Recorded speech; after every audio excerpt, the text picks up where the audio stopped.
Goue loekies en tuin out deur Franset van die kerk. Ek sit nou al hier. Ek weet nie hoe lank nie. Tuin out.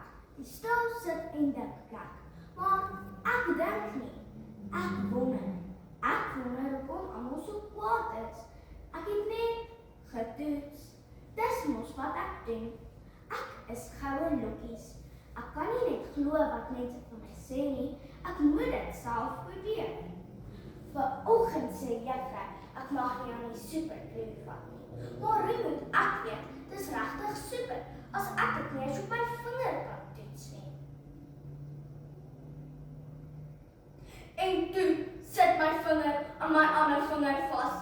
En toe sit albei aan my tafel vas.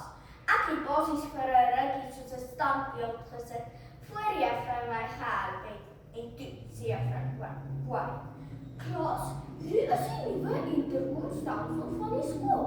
Moenie enige knoppies druk nie, maar hoe moet sy dit? Dit werk, as niemand dit ooit toets nie.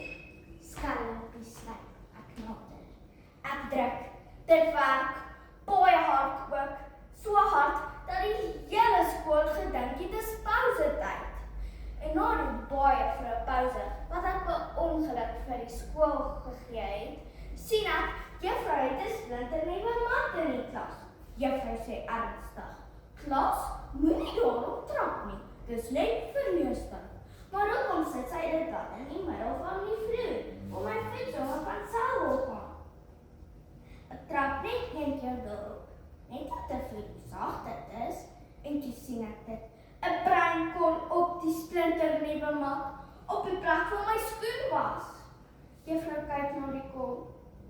Sy kyk na my skoen. Sy kyk na my.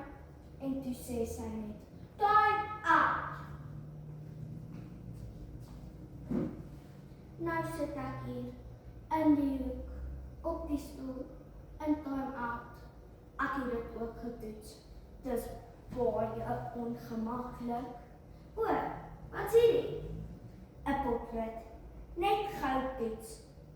Oeps, daar breek ek